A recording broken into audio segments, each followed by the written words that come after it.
touch this. Can't touch this. Can't touch this. Can't touch this.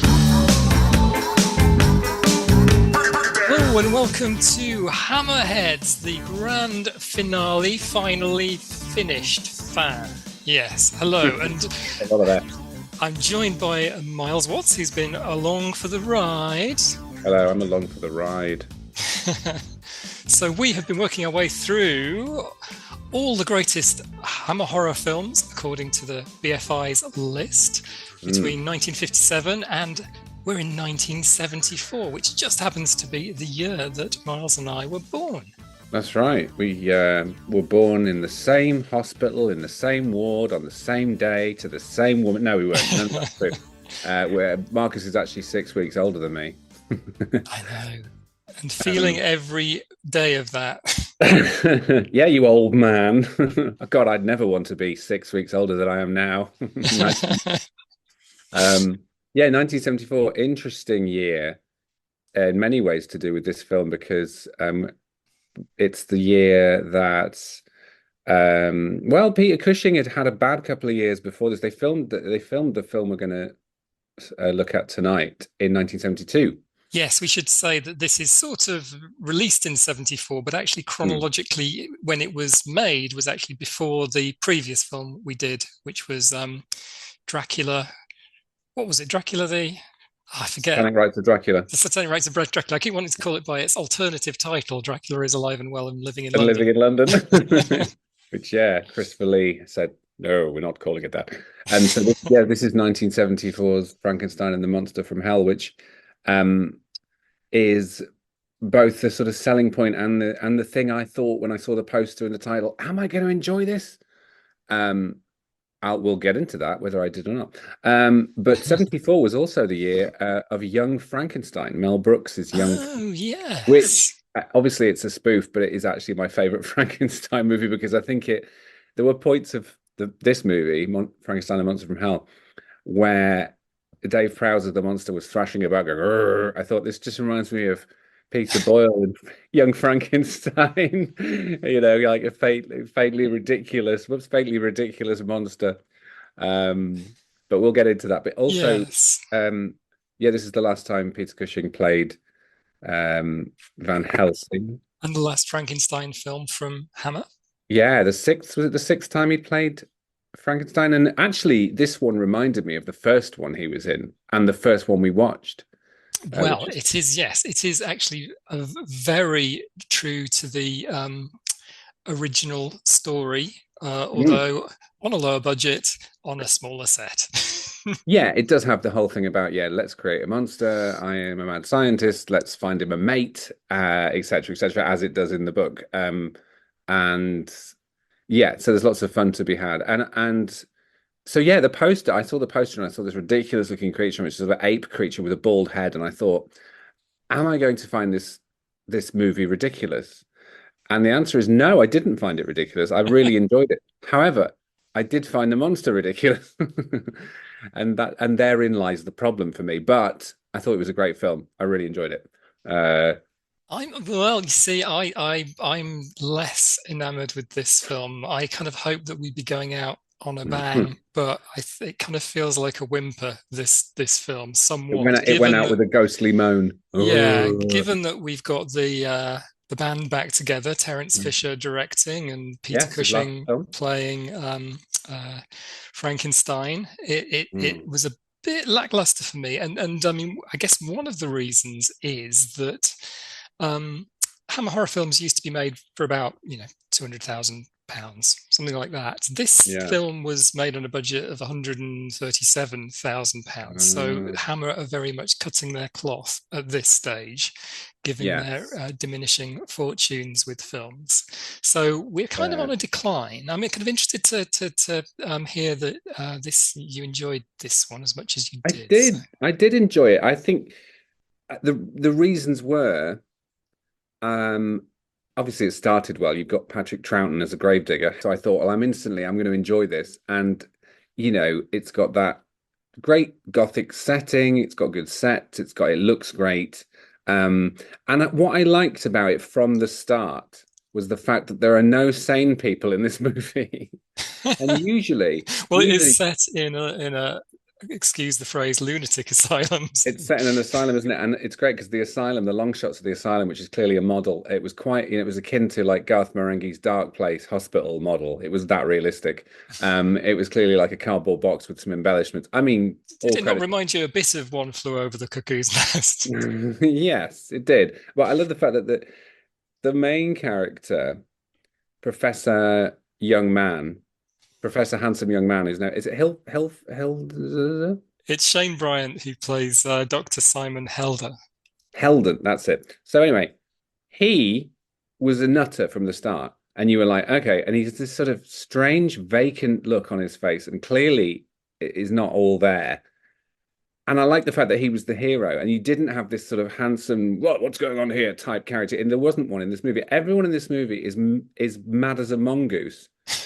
Um, Well, you know, weirdly, I thought that Victor Frankenstein was actually less mad than the previous Peter Cushing film maybe, when we saw him in maybe Frankenstein Must Be Destroyed, because he'd really gone dark, really bad in that movie. He you're seems a right. bit kind of, well, I know Peter Cushing played this not long after his wife's death, so his Yes, performance is kind of muted a bit because yes, of and he that. looks visibly older. I think He people does said at look the quite time his drawn, doesn't cheekbones are he? more pronounced. He looks very, very gaunt. Yes. But actually, he seems almost to have settled into late middle age in this film. It kind of Yeah. seems almost like, oh, I'm just pottering, looking after some of the residents here at the asylum, and I'll be doing a few of my experiments. And Well, you're right. I mean, I suppose he is less mad in one way, isn't it? He's not running around, but it's his calmness that makes. I mean, I suppose he's as mad as Frankenstein in the novel is. So he just sort of calmly, and he thinks what he's doing is for the good of humanity, and um, if I do this, I will, and then the young man starts believing in him, and but I love the fact that that all the inmates were insane. Um, and the main characters are insane, and the monster's insane. Everyone's just mad. There's no like. It becomes a bit Alice in Wonderland. There are no sane people in this yeah, it's like movie. the lunatics that have taken over the asylum. In Yeah. the person who's running the thing is the kind of dodgiest of them all. Yes, and I do love the way that climax is at the end, which obviously we'll end by saying. But yeah, I like the fact that the first half of the movie is just you just know he's going around picking the best body parts. Those hands and his Well, brain is good. ostensibly he's saying, "Yeah, I'm here looking after the residents, and I do Yeah. my rounds and make sure Mm. everyone's all right." But actually, is he murdering them? That's it. And I really liked the sets were fantastic, and I really liked all the extras. No, they weren't extras; they were actors playing the lunatics. Yes, Um, I quite liked that. I was just looking through Wikipedia and I just reading the mm, cast list. They've got oh, what is it? They've got Mad Woman, yeah, Brassy Lady, yeah, and then they've got what's the other one? Oh, Petty Old Fish, Hag, Mad Old Hag, Woman. yeah, Yes, Brassy Lady. Brassy Lady, and Bernard Lee as the Oh guy with the yeah, hands. And I was like, is that yes, is that Bernard Lee from the James Bond films? And it was. And there's someone else from a James Bond film in this movie, and that's Madeline Smith. And yes, she played yes. in Live and Let Die. She played the memorable role of beautiful girl. The one with the zip where there's Yes, the magnetic watch. that's it. That's it. That's I the thought I one. saw her and I went, she's a Bond girl, isn't she? You're a very beautiful lady. A Um, non-speaking part, aside from a couple of More or less. lines. Yeah, she's she's basically the poor girl who has to sort of help Frankenstein, but doesn't say anything because Because Frankenstein's ruined his hands at the end of the last movie in the yeah, fire. yeah. And there were scenes in it where I was like, in a few years' time, these two actors, Peter Cushing and David Prowse, will be playing Darth Vader and Yeah, Governor opposite each Tarkin in other in Star Star Wars. Wars. Yes, that's right. So they'd acted with each other before. But yeah, no, I thought the first 40 minutes was great because it eased you in. There weren't any extraneous characters like there wasn't a romantic lead, there wasn't a romance story at all. There weren't any Well, drippy characters. you kind of say that. Shane, the Dr. Simon character, sort of is inappropriate with Sarah the angel Well, a little later bit, I on. But suppose. it's yes, there is But kind he's of a a loony. I mean, he's clearly a loony as well. So it's like he's not yes. he's not like the handsome guy who's going to swoop in at the end and deck Frankenstein and kill the monster. He was Yes. almost as mad, like he's a mad guy in training, and it's like, oh, Frankenstein is a guy I look up to. It's like, oh dear, maybe you shouldn't. Um, so yeah, I thought it was great, and it takes its time the first 45 minutes, but I like that. I like the building thing because once the monster comes in, I remember thinking straight away, and here we go back to the poster. That is not a very good monster. First of all, it's very hard to identify with it because it doesn't look human. It's just like a big hairy ape for some reason, with Yes. a bald head. And I thought, a very inarticulate face, unfortunately. And I just thought the monster in Frankenstein is so emotive. Yeah, it's a shame almost with the kind of all of the artificial, the latex mask and Mm, things like that. It does mean that the monster is a lot less expressive.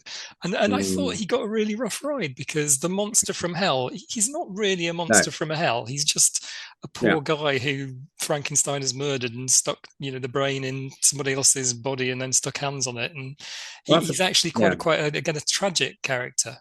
He is a tragic character, and I thought, yes, it's a shame they billed him as the monster from hell. I thought that was very, Yes. very, what's the word? Sensationalist. It But was it's kind of like the name of the film came before the actual script. a little bit. I mean, they had trouble with the titles, didn't they? As we discussed with Dracula is Alive and Well Living in London.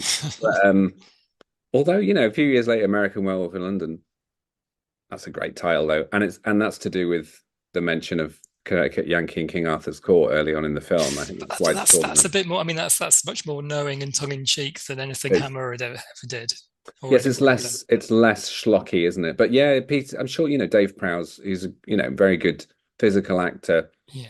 But they didn't give him much to do, and I thought there was literally Want two want to bits know really then. where the monster emotes where you felt sorry for it. One is that he just goes, "I'm hungry, hungry," and if they let him speak in his Bristol accent, he would have gone, "Hungry, I'm hungry." Um, and Peter Cushing looks at him, and the monster looks back at him as if to say, "I'm gonna get you if you don't do what I say." And Yes. that was quite scary. You were like, "Okay," he used his eyes to emote because that's the only bit of him that moves on his face. And the other bit was when he'd had his brain transferred, and he said, "Help me." And he's despairing. He's seen himself in the mirror and gone, "Oh God," and that's That was sort of from like there was that similar scene in the previous Frankenstein Must Be Destroyed where yeah. the professor sort of sees himself in a mirror or Oh yeah, whatever. Yeah, so there's a few yeah. There things that was. have been rehashed a bit. I think the Yeah, I thing guess that by this point it has been rehashed a bit. Yeah.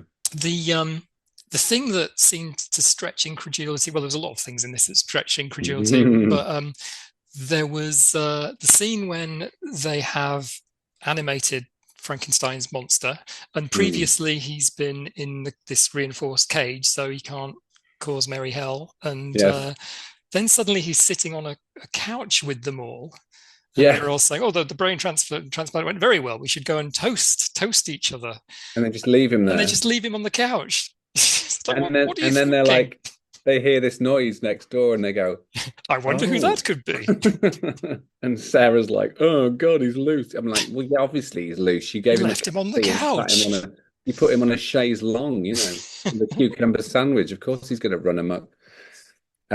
Yeah, so the second half of the movie was sillier than it should have been because of the monster. I think if the monster had been like, because there were moments where I thought if it had been a monster like, like say, Jeff Goldblum's Fly, you could see him through the makeup and you just think, wow, look at he's so tortured and he's in pain and he's so struggling with his own hideousness and stuff. There should have been, a bit maybe more sensitive makeup because it could have been, you could have really shown it. And a huge part of Frankenstein is the way the monster reacts to being a monster, and then Frankenstein tries to kill him. It's like, well, you created him, you can't kill him. You've brought him to life. He's your responsibility.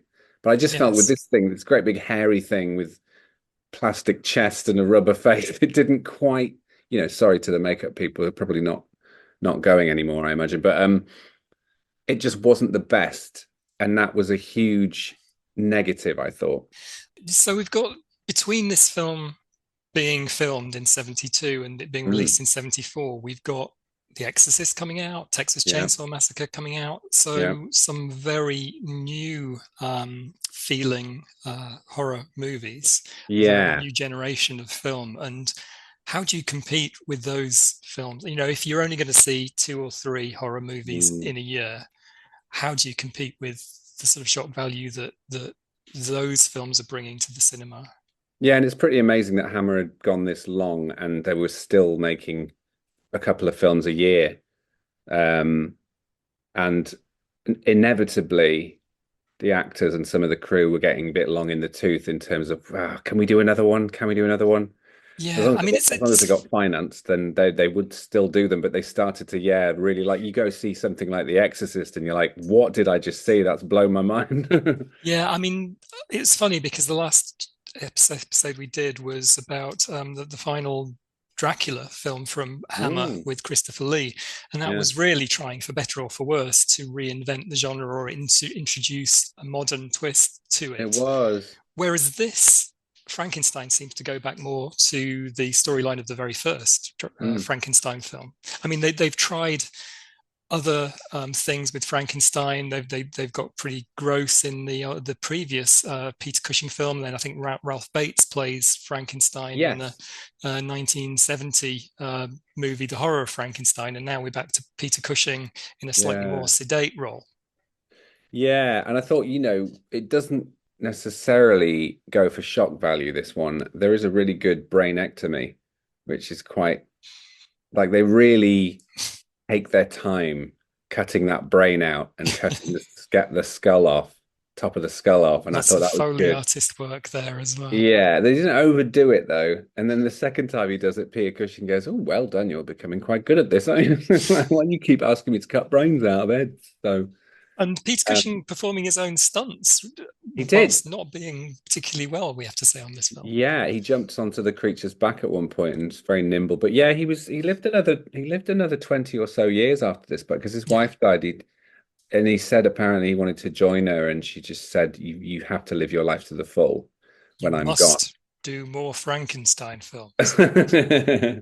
Yeah, so he just poor old chap. He was just, obviously she was his life, and so but yeah, he comes across very well in this as usual. I like the little note that because he liked to apparently he was very fussy about his costumes and his wigs. He designed his own wig for this and then regretted it because he thought he looked like Helen Hayes, the He's a bit actress from, foppish in it, but from the he 70s. does. He's very smartly dressed. I mean, he's Yeah, nothing but professional and fully committed to these roles. I absolutely. think it's a sadness for me that at the end of the film, it sort of peters out. It's sort of he reminds me a bit of Wile E. Coyote, that he keeps trying to catch the Roadrunner and never quite succeeding. It's like, oh well, we'll try again tomorrow, and it's like that's how the film ends. It's like, really, the final Also, Frankenstein film from Hammer? We'll try I again mean, yeah, tomorrow.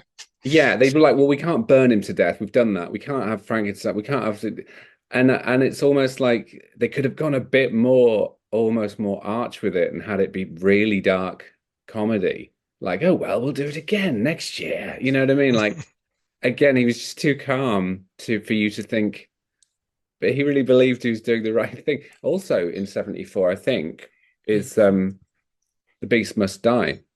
Ah, yes. So Amicus Amicus is was. doing good things, like interesting stuff from Amicus. Yeah, yeah, exactly. So I think Amica, they were sort of Hammer's rival, I guess, in most close rival, but obviously Hammer were threatened by these big films coming out in Hollywood.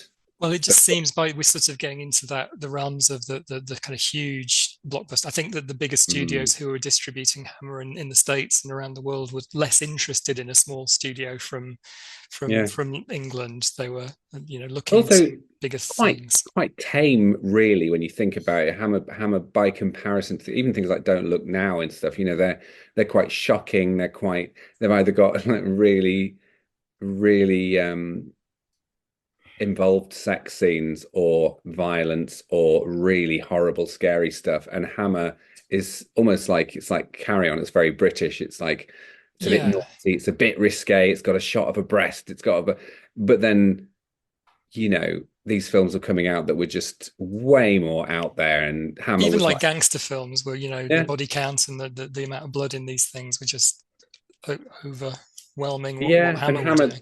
Hammer just seemed quaint by comparison suddenly. Yeah. Imagine them trying to, and it's going, well, it's not really that shocking, is it? And I can imagine them trying to keep Hammer going and actually just being told it's a bit old-fashioned now and just not getting the interest, which is sad.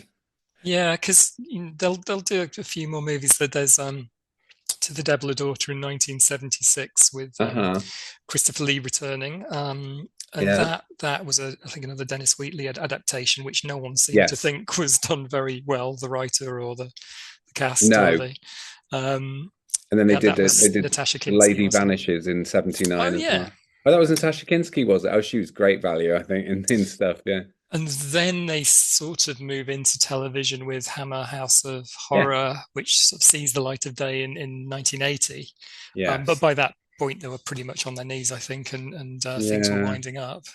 They certainly weren't getting that, here's some money, go make a movie twice a Yeah. year And we should budget. say that this is Terence Fisher's last film as well, and he Yes, Terence wasn't Fisher's well at the last one. time either. No, everybody's ill and old. Yeah. But yeah, I thought it was good. It was it was a good one. I thought it was better than some of the ones we've watched in the last 18 movies we've watched. I think it was Yeah, I agree. I mean, for me, it didn't really move things on, and it was a bit of mm, a disappointment that it ended on such a kind of non mm, high note. Or yeah, I mean, there's been so many huge endings to the Hammer horror yeah. movies that we've seen. It Well, I think I was preferred the one where he sets the mansion on fire and then yeah, try and capture Frankenstein himself, and then he just goes, "Well, you're going to have to go out this door," or that was good, and it certainly wasn't as original as some of the others that were really. When you think about some of the ones we've watched, like Vampire Circus and stuff, where they just tried to do something really yeah, different. But it was just a kind of solid Frankenstein movie. But I do think the monster was a letdown, and unfortunately, um, front and center there on the poster, I thought that is a terrible looking monster.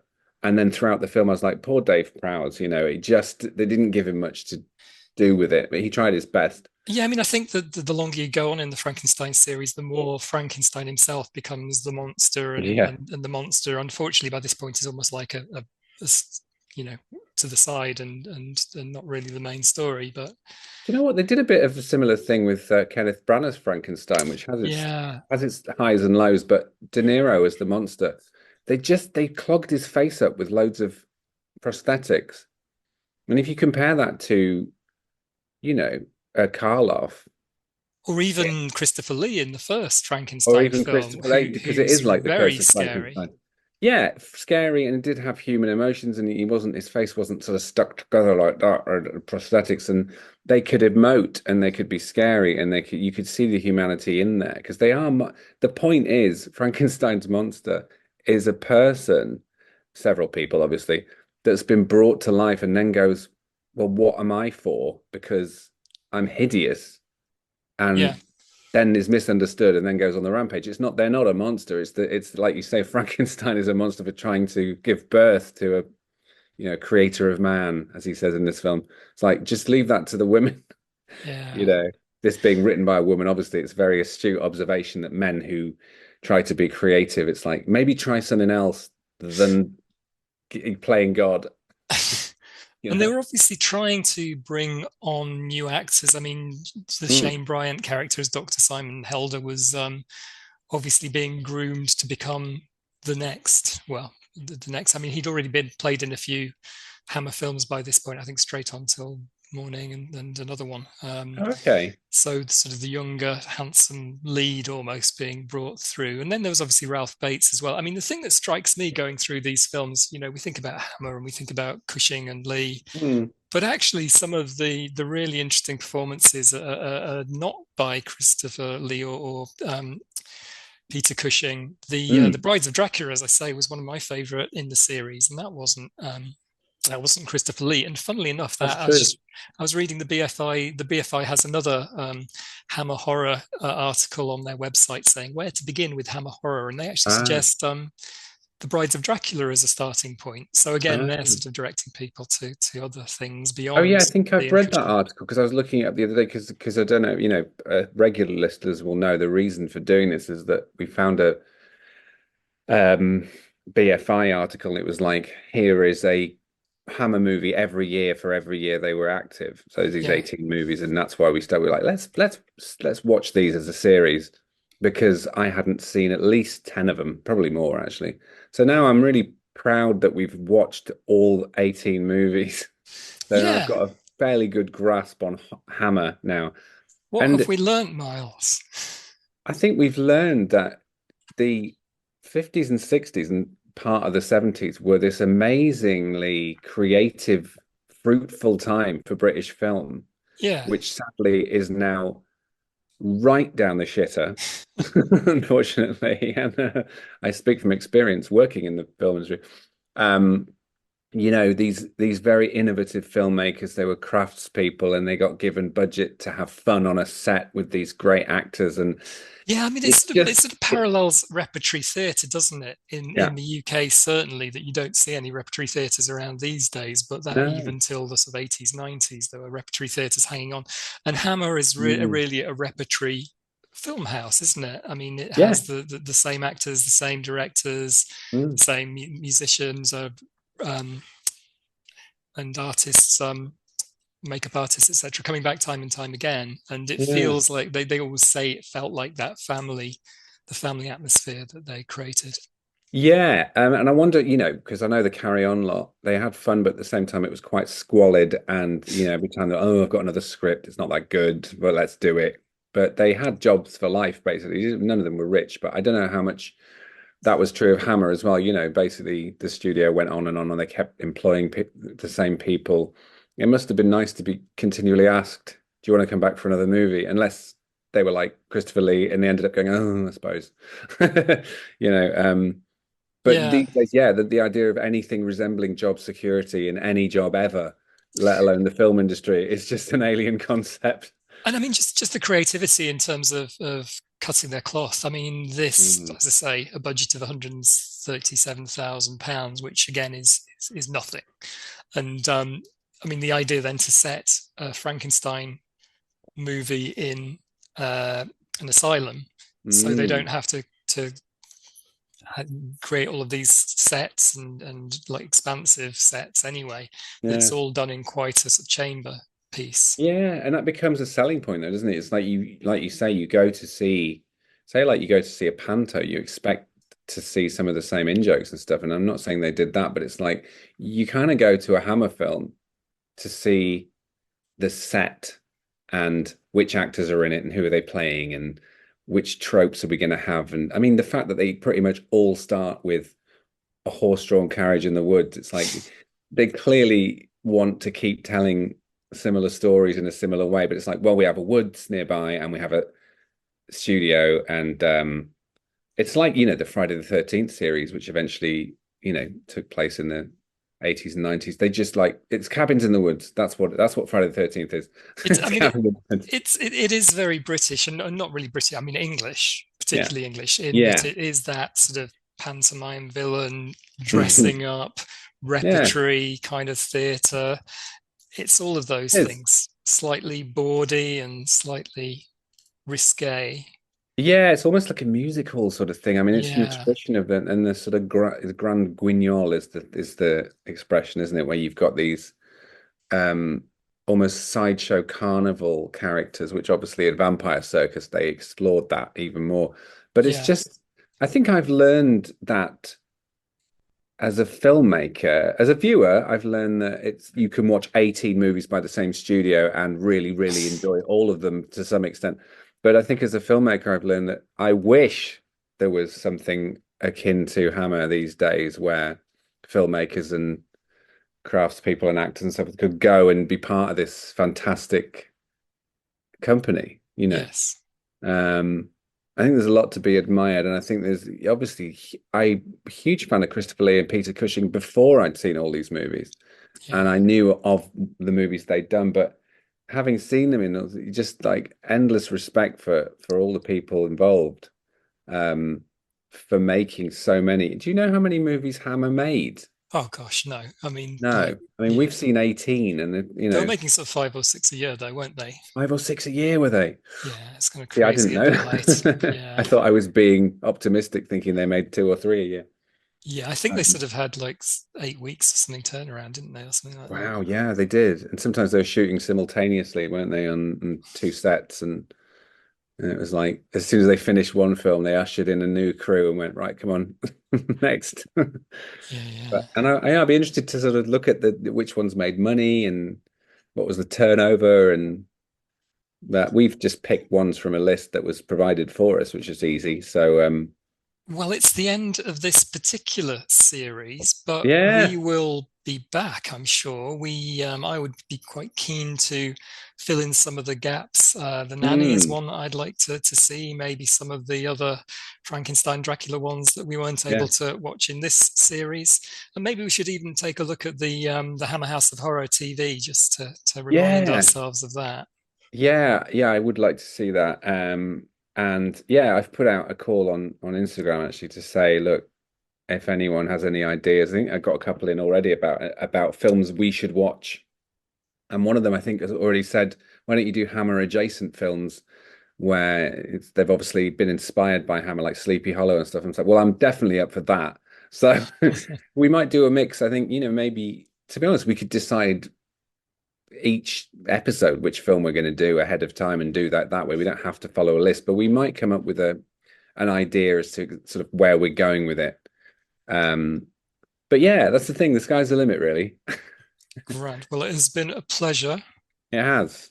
Thank you And for joining everyone who joined us on this particular yeah, trip. We'd love to hear from you and hear your thoughts, any favorites you have in the series. yeah, that would be great. And we've had some really good feedback already. And thanks for sticking with us because I know we've put out episodes fairly regularly. I think we've been going about 3 years with this podcast. So that's an average of 6 a year. But Yes. we haven't even done it that regularly, like every 2 months. It's sometimes a bit, but just life gets in the way and so forth. But And thank you in particular to all of our guests who've joined us because they yes, have brought something, all kinds of knowledge to the podcast that I had no idea about. yeah, we'll have some more guests next season, I imagine. If you want to be a guest, please get in touch with us. But yeah, thank you so much. And thank you, Marcus. It's been a pleasure. Indeed, it has, And my friend. we'll see you next season, which might be in 2 weeks. It might be in a month. I don't know. But stay tuned. We will be back.